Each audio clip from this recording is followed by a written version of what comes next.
fall, winter comes.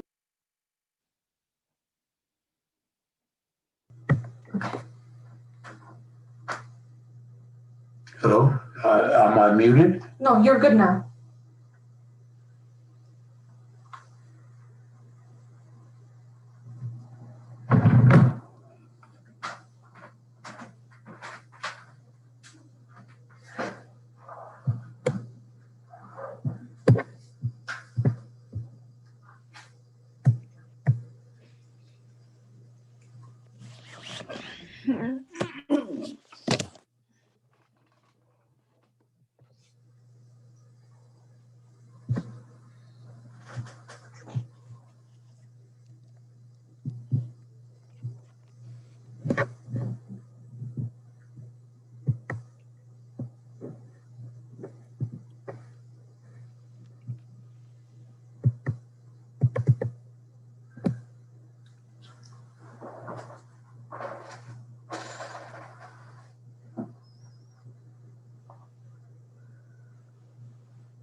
Please remember to mute your microphones, please.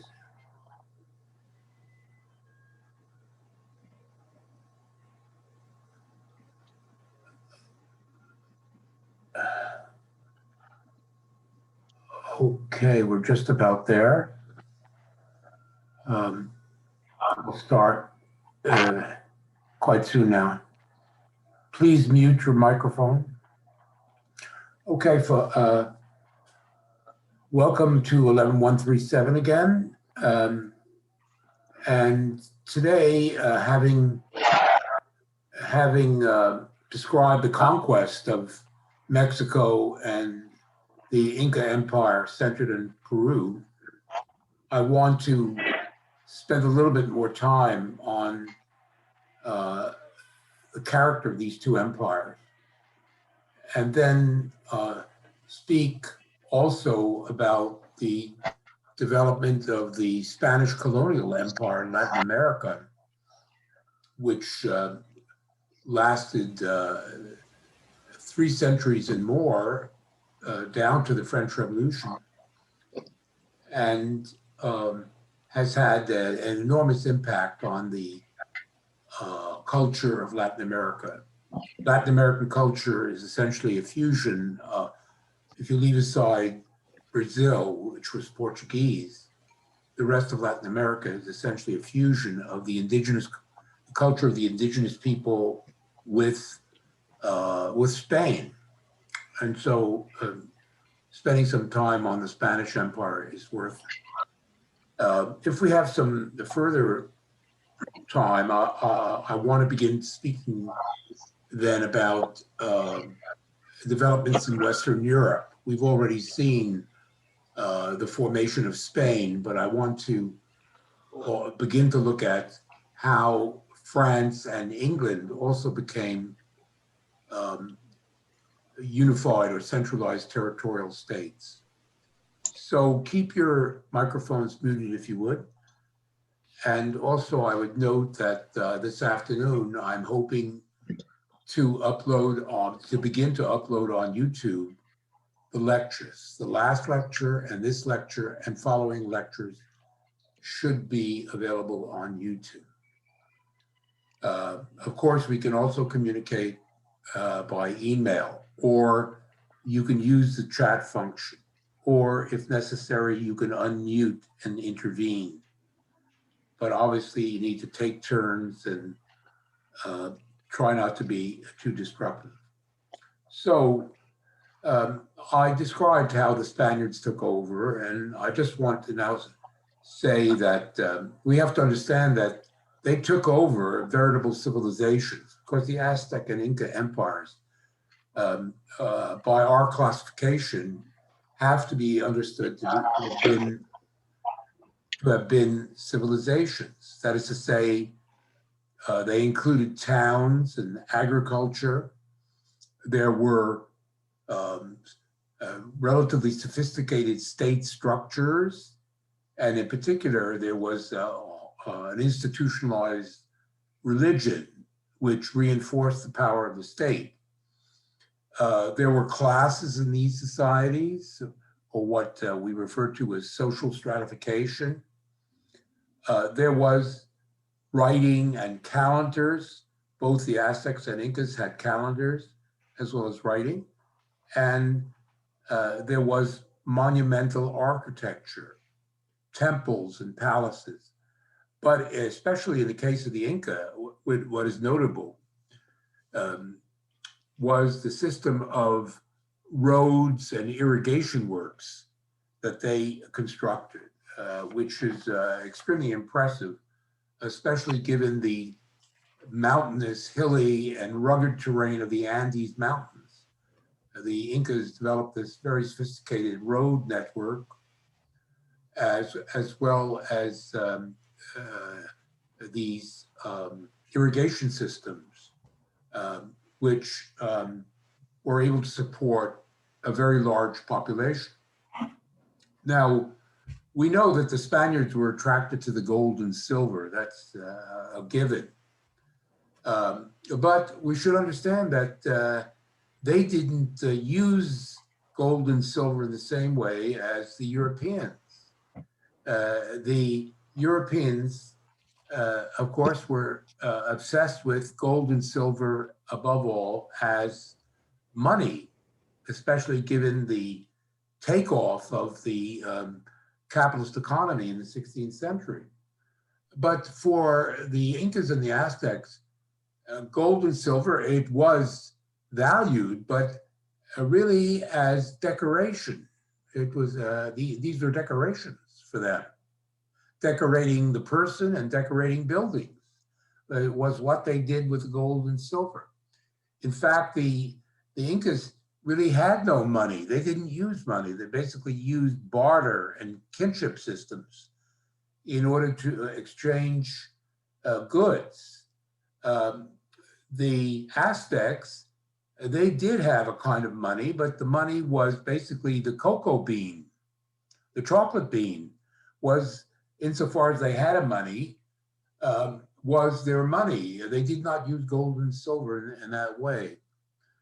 Um, so to begin with, the Aztec Empire, which of course extended over Mexico and down into Central America. And this area, by the time the Spaniards reached it, there were millions and millions of people living in Mexico and in Central America at this moment. And basically, they lived in city-state tribes. That is to say, there would be a main town, and the people would live, many lived in the towns, but also were farmers in the countryside, living under the Aztec rule. In other words, there were different ethnic groups um, who were controlled by the Aztecs. The Aztecs basically were the ruling class. They had come down from the southwestern United States in the 13th century. They were invaders, fierce warriors, if you like. And they basically had taken over this whole area and became the ruling class with the capital at Tenochtitlan, which I explained was a huge urban enclave, 250,000 people. And there were many towns of tens of thousands of people in Mexico. Now, as we know, this religion played a huge role in Aztec life, and there were many gods, and of course, the supreme god was the sun god, to which the main temple was dedicated, and of course. And this seems to be confirmed by the latest archaeological research. Ritual human sacrifice was a keynote of Aztec religion. And indeed, this developed over time. And by the time the Spaniards arrived, annually, they would basically demand a tribute of young men from the dominated communities, and they would sacrifice, by the time 1500 rolls around, it's something like 10 or 20,000 young men a year would be basically sacrificed to the sun god, who was also the fertility god. It was they said it was necessary to placate this god, and that was as it may have been, but the reality was this is the way, in the absence of a sophisticated bureaucracy of officials to control the dominated peoples, they used fear and intimidation.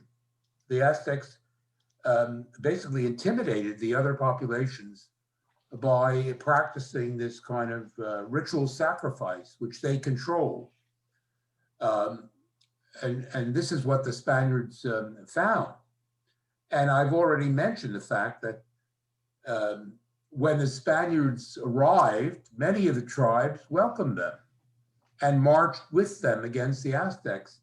And I tried to suggest that certainly one of the main reasons why the Aztecs collapsed,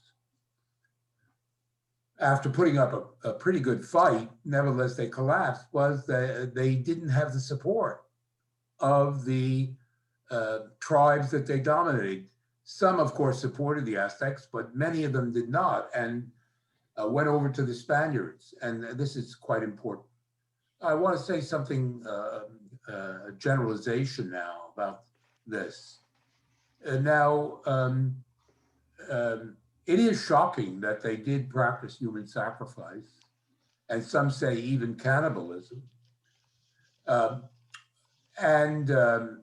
But we have to contend with the fact that in the way that anthropology developed as a discipline at the end of the 19th and beginning of the 20th century, there was a German-American anthropologist, very important, by the name of Boas, B-O-A-S, Boas, Franz Boas, who basically is considered the founder of American anthropology.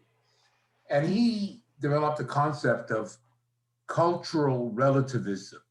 That is to say, in contrast to ethnocentrism, which was, as I explained, basically regarding your own culture as superior to everybody else's. Boas says, in order to understand scientifically other cultures, you have to understand them in their own terms. And you have to see the traditions, the practices of different people relativistically. You have to look at it relativistically. Um, well, I think that that's good advice and important as a method of investigation. One has to understand other people's from their point of view. This is called cultural relativism.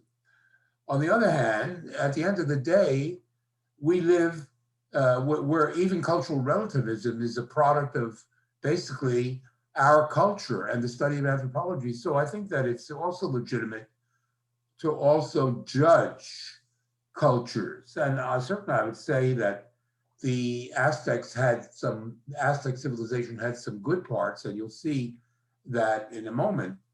But I think there's nothing wrong with condemning the practice of human sacrifice. Um, I think one has the right to say, well, this is inhuman. And certainly the tribes that were under the Aztecs thought of it in that way.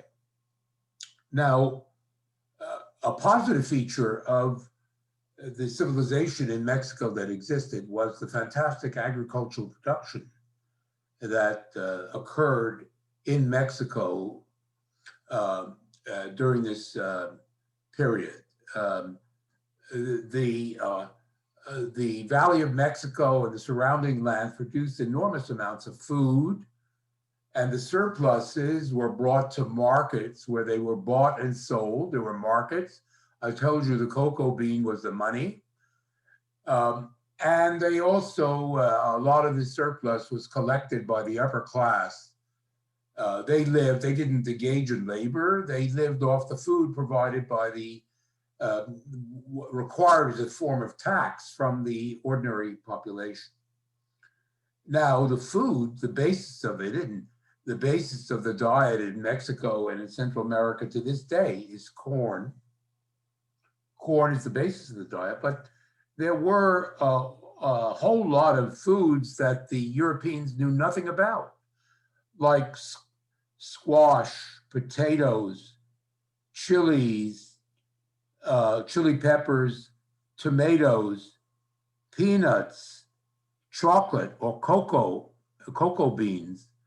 All of these were completely new to the Europeans, and most of them were absorbed into the European diet. They represented an enormous supplement to the European diet that were brought from Latin America to Europe in the course of the 16th century. Likewise, all of these foods were unknown in places like China and India, and were imported again from Latin America in the 16th century. And the fabulous cuisine that developed in India and in China in the period from 1500 onwards was in part based on these new foods that came in from Latin America. So this is quite important. And then, of course, there's also the fact that the Aztecs, if you like, or the peoples of this region did develop very interesting monumental architecture. I showed you Diego Rivera's representation of the capital, Tenochtitlan. This architecture, which you can still see if you visit Mexico City and other cities in Mexico, but also here I've put up on the screen the sculptures. The sculpture is also extremely interesting and beautiful as well. And all of this did inspire, I noted, and I don't have time to go into it, but if you look into the Mexican art of the first part of the 20th century, in Mexico, there was a tremendous development of a world-class art in Mexico in the 20th century. The leader of this movement, we can say, was Diego Rivera, but there were many others, and they were partly inspired by their past, by Aztec civilization, and this is worth studying in itself. So with that, I think I'll move over to study to look at the developments in the Inca Empire. Now, like Mexico, this civilization is very old. This civilization in the south of Latin America, in the region in which the Incas emerged, goes back to 2100 BC. And I've already mentioned that Chinese civilization dates from 2600 BC and Egyptian from 3100 BC. So you can see that civilization in the Americas is very old. It's a very old fact. Now, the Incas basically came to dominate, just like the Aztecs, only very lately. They basically began to become the rulers of this region, which included Peru and Chile in the 13th century. The Incas come to be the ruling group. I'm just trying to locate. Yes, here we go.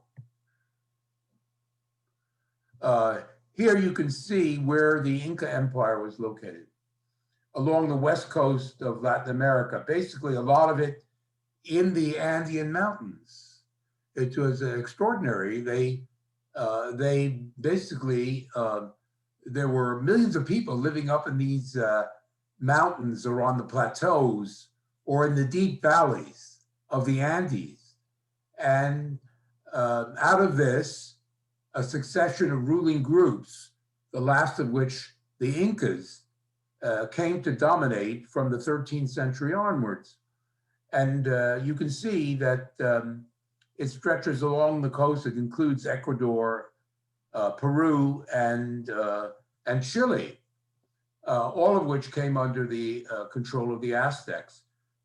Now, the Aztecs, basically, it was the noble families amongst the Incas who ruled the empire. There were about 2,000 or 1,800 dominant families amongst the Incas, and they essentially owned the empire. It was their empire. People had to pay labor tribute to this ruling group of about 2,000 noble Incas. And they controlled basically the military, the priesthood, all of the important government offices were basically controlled by the Inca nobility. Now, of course, they couldn't govern alone. This empire is enormous, stretching for hundreds, if not thousands of miles along the coast. So the Incas found allies amongst the many subordinated peoples. Certain tribes were loyal to the Incas, and these were called the adopted people, and they were used to govern certain remote areas of the empire. And as I said, the system worked by virtue of the fact that every year there was a recruitment of labor from amongst the tribes. They had certain members of the tribe had to give their labor in order to provide the surpluses to the Incas, as well as to work on public works. And so that was the way the system worked. But I would say that actually the Incas were more progressive because they actually gave something back to the communities over which they ruled. Whereas essentially it was the domination of the Aztecs was essentially a one-way street. In the case of the Incas used the labor tribute to basically maintain the roads. There you can see on the screen in red, this elaborate system of roads across the Andes. This is all maintained by labor tribute. And so the roads, of course, were used as a means of communication and as a means of transporting goods.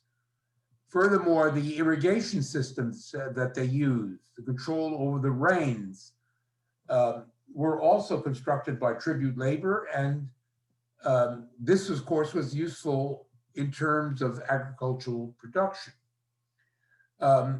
Furthermore, the Incas went further because they ordered the population to build warehouses all through the empire where surplus stocks of food and even clothing were maintained.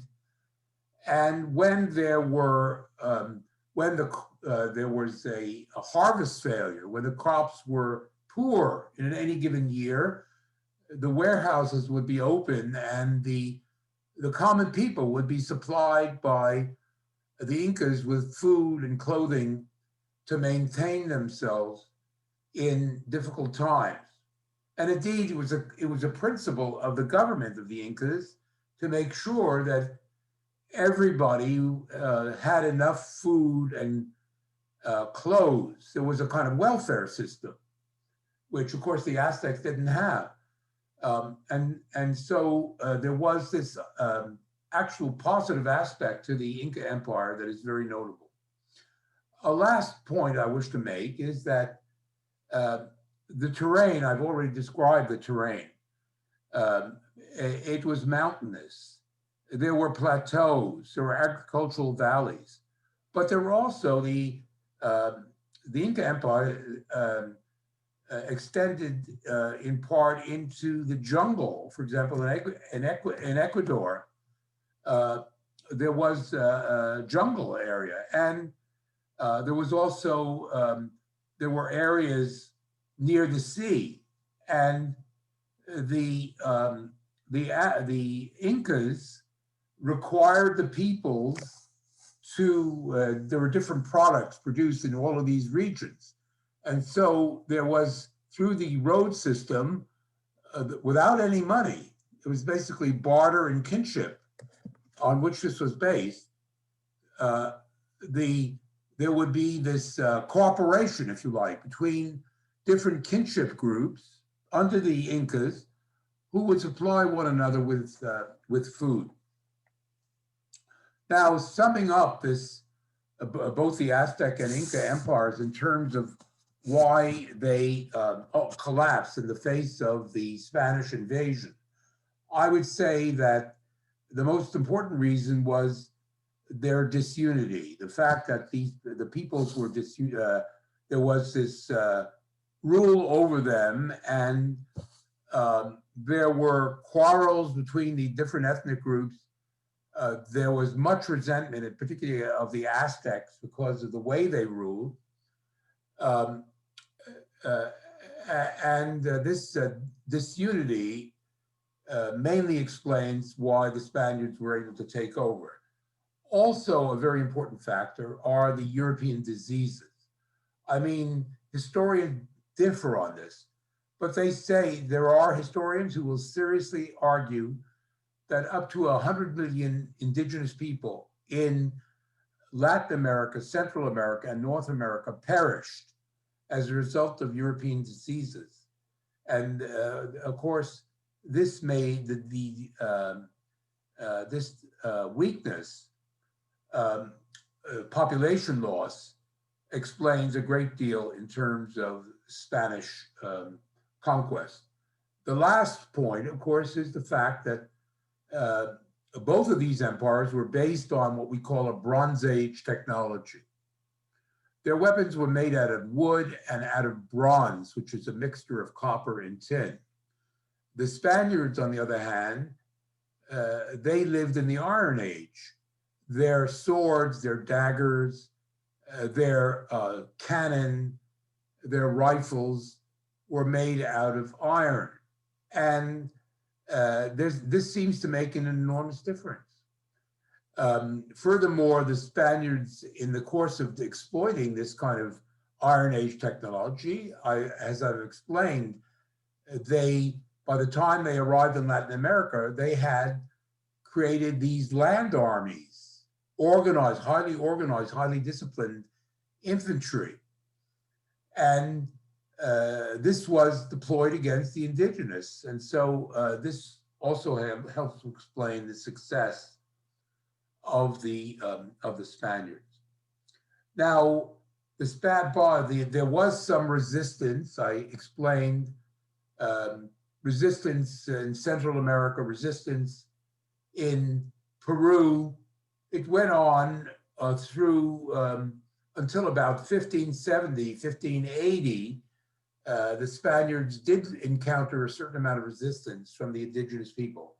But by the end of the 16th century, the Spaniards had effectively established their own imperial system of rule over the indigenous people. And as I explained last time, they had no sense of basically developing an economy. That was the last thing the Spaniards had in mind. They were not interested in that in Spain, and they were not interested in that in their empire. They were, the rulers were basically aristocrats and nobles, and so far as they were concerned, they were there to pillage and to exploit the indigenous population. So the exploitation mainly came in the form of rent, whether the rent was in the form of money or was in the form of food. One way or another, they forced the people to pay rent to them. Now, the way the Spanish Empire operated from the 16th century right to the French Revolution was essentially the Spaniards migrated to the New World. People from Iberia, people from the Spanish Peninsula, who were referred to actually as the people from the peninsula or the peninsulares. The peninsulares. They came out. These were had been born in Spain.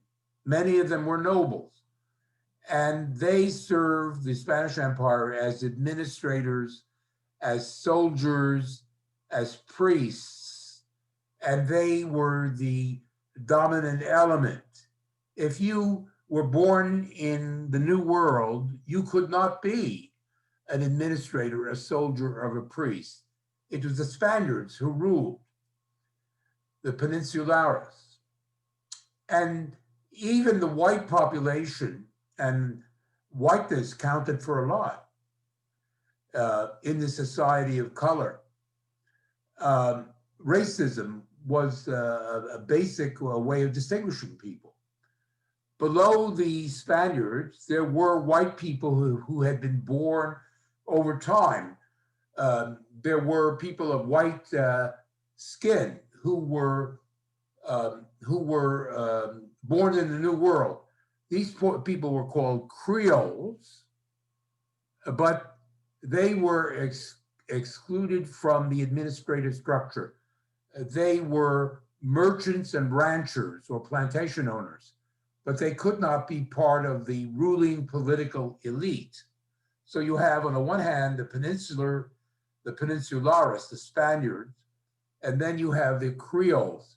And there was no intermarriage between these two groups. They were held strictly apart, not to speak of the indigenous or the mixed blood people who were subordinated even further down the chain.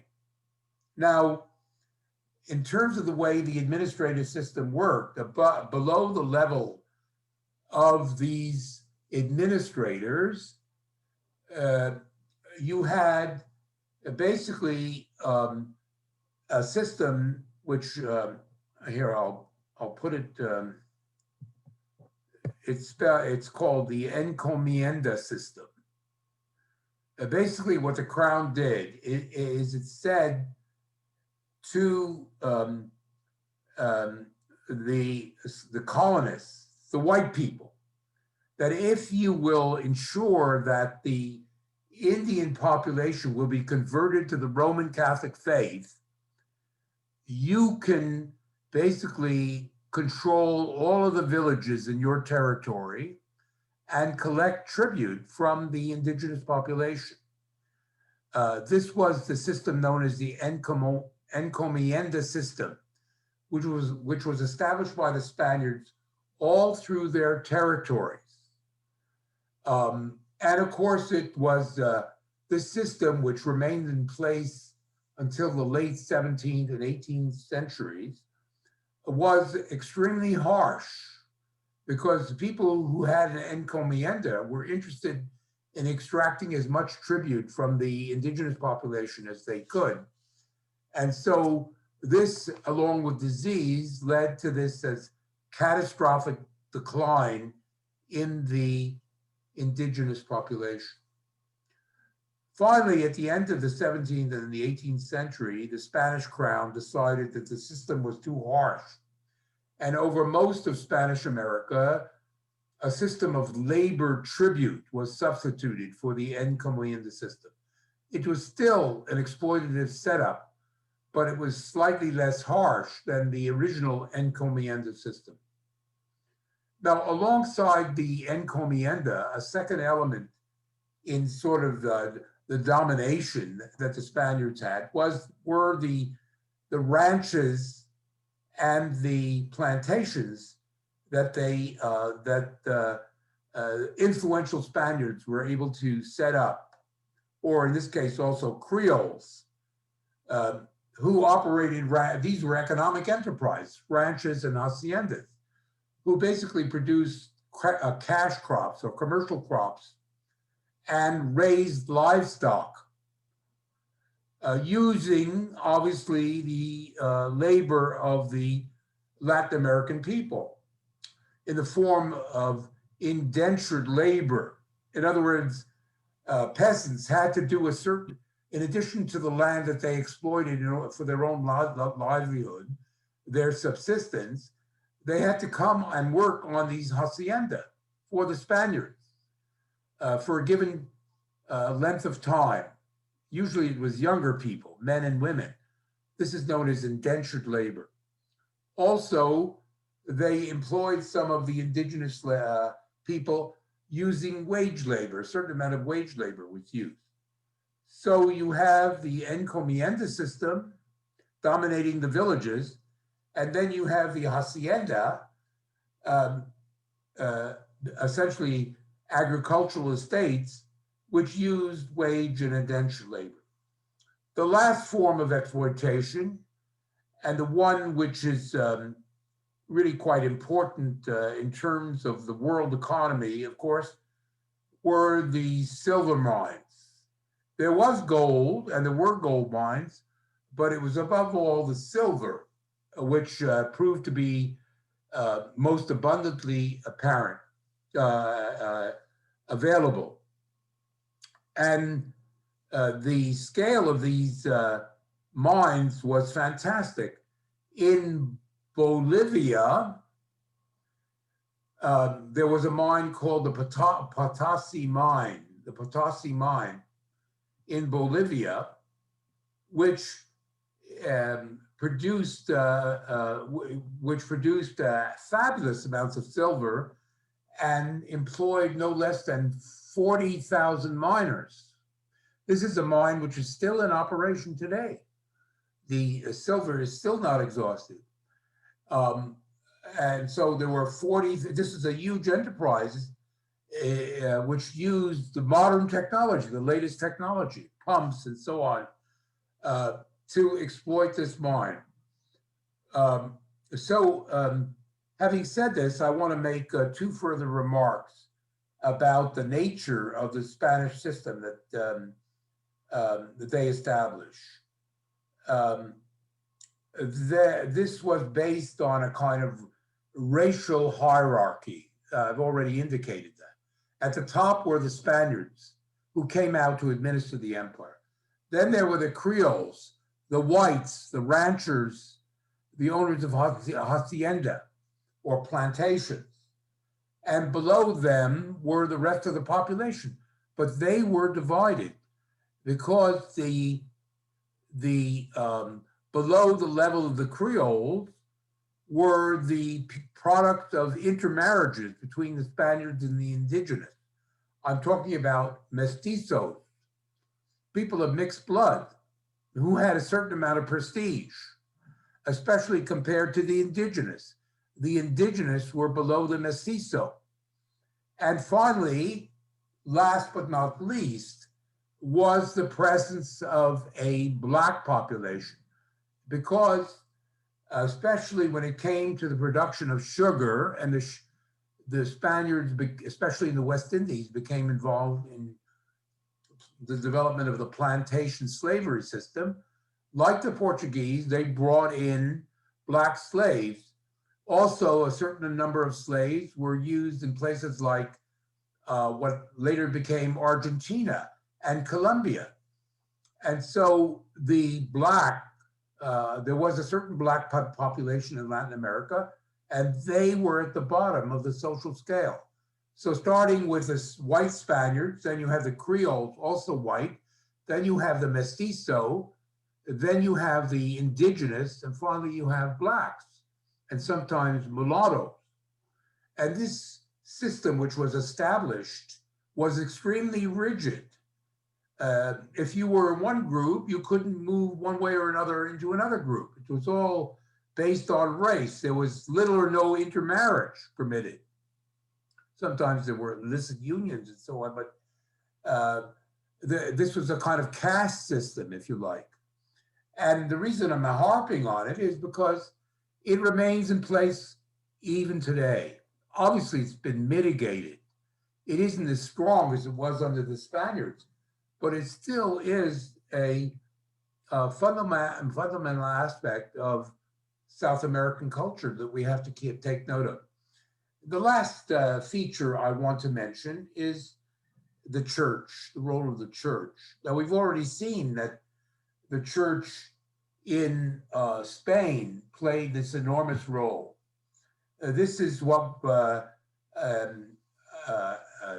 important political philosopher Althusser calls the ideological state apparatus. The ideological state apparatus, because every state in the past and indeed in the present has its ideological state apparatus. Today, the ideological state apparatus is of course, the media, which are essentially controlled by the upper class, and the education system, which indirectly, even today, the curriculum, and for that matter, the university, is essentially controlled and shaped by the demands of the upper class. Well, in Latin America, it was overwhelmingly the church, which was this institution which controlled the minds of the Latin American people. And this, just like the Spaniards, the peoples of Latin America were extremely, and still are, very religious. The Catholic Church, although Protestantism has made certain inroads, remained an overwhelmingly important institution, reinforcing the power of the upper class and of the Spanish colonial state. It was the church, of course, was hierarchical in nature. It, above all, taught obedience to one's superiors. And so it helped maintain this hierarchy, this that I've laid out for you, in place ideologically. But another feature of it was, of course, the cult of the saints and the rituals of the Catholic Church. Well, as a matter of fact, they also absorbed some of the rituals of the indigenous people of Latin America. There is a certain infiltration into Catholic practice in Latin America of the practice of the um, the indigenous people of Mexico, or the indigenous people of Guatemala, or um, of Argentina. Um, so the church is extremely important. Now, I've already mentioned the fact that in the plantations in the Caribbean, the indigenous people were killed off early on, and the Spaniards imported tens of thousands, and eventually, along with the Portuguese and the English and the French, millions of black slaves from Africa were imported to um, to do the work. But the most important product in the 16th century, that was produced in Latin America was the gold and silver, produced in these mines that soon developed under the auspices of the Spanish, above all in Bolivia and Mexico. Because this gold and silver, of course, made possible the accumulation of capital in Europe, because money is essential to capital accumulation. And it also opened up trade with Asia. The Asians, as I've explained, only wanted the gold and silver that the Europeans could provide. They were not interested in anything else. And so we can say that between 1500 and 1800, as a matter of fact, overwhelmingly, 80% of the silver and the 70% of the gold, in other words, the world's money supply, came from Latin America. And the Spaniards, by the middle of the 16th century, began to sort of organize the transport of this gold and silver from produced in the mines by basically developing treasure convoys, treasure fleets, surrounded by warships, these great men of war, galleons. They transported the gold and silver across the Atlantic Ocean. The key naval station lay in Cuba. It was from Cuba that most of this gold was brought to Cuba and silver, and ultimately exported to Europe, to Spain in the first place.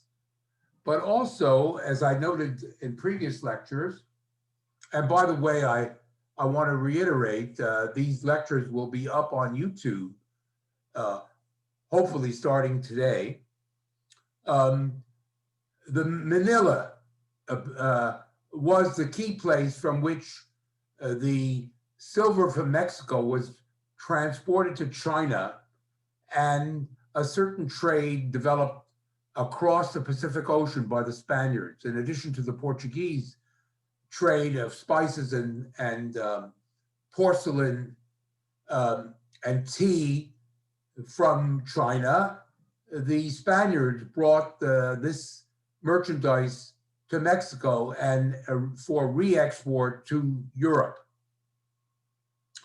And so basically you have the emergence of what we can call a world economy on the basis of this silver and gold produced in Latin America. Now, this enormously empowered the Spaniards. Of course, it enormously empowered this constant flow of gold and silver into Spain. The crown took 20% of it and used it as part of the revenues of the Spanish crown. Now, the Spanish crown had other revenues. It taxed the people of Spain heavily. It ultimately taxed the people of Italy, because Spain, in its power, was able to basically conquer Italy. It taxed the people of the Netherlands. And using all of these revenues, but especially the revenues from the New World, Spain developed an enormous political and military power as a result of this, which basically explains why Spain was the leading power of Europe until well into the 17th century. Um, so, but I want to say that certainly the Spaniards had the political and military power, but ultimately it was the merchants, especially not the Spanish merchants. That's something that you have to understand. Not the Spanish merchants. It was French merchants. It was Italian merchants. It was ultimately merchants from Holland and England who were the prime beneficiaries of this bullion that came into Spain during the 16th century. Because all of this political and military power and of course the sumptuous court and the fabulous incomes that the Spanish nobility and the Spanish monarchy and the Spanish military commanders had, it all had to be paid for. And so too, you had to pay for these very successful Spanish armies. And it was the merchants of Northern Europe, above all, who basically got a hold of most of this cash that in the form of bullion that the Spaniards used to pay for this overwhelming political and military power. And now, why did these northern merchants benefit? Because, first of all, if you wanted to move money across Europe, you had to go to the Genoese. You had to go to the bankers of Paris and of Lyon. You had to go to the bankers of Antwerp, or eventually even to London, to arrange these cash transfers across the face of Europe. Furthermore, the Spanish crown found itself in debt, if you could believe it. Despite all the cash, their operations, their political and military operations were on such a scale that they needed cash from time to time. And it was these merchants who loaned the money, collecting interest. And finally, it turned out that the manufactured goods, the fine silks, the fine wool cloth, the cannons, the rifles, the metal utensils, all of it was produced in Northern Europe. It was produced in France or in the Netherlands or in England. And these manufactured goods were under the control of these northern merchants and were sold to the Spaniards, who ran, we could say, a continuous balance of payments deficit with these northern merchants, who in the end were able to bank to collect money from the debts, to collect payment for the sale of all this merchandise. It all went to the merchants from Northern Europe. And so they accumulated the capital. Spain never accumulated the capital. It just had the gold and silver. And as a matter of fact, whatever manufacturing and commerce the Spaniards had internally to begin with, and they had some in the 15th and early 16th century, it all was wiped out because the Spaniards basically opened up their economy to these northern merchants. So the question finally, I'll sort of explain this further, and then we'll get into the rise of France and England as part of this in the next lecture. Thank you very much. And all of this goes up on YouTube in the afternoon.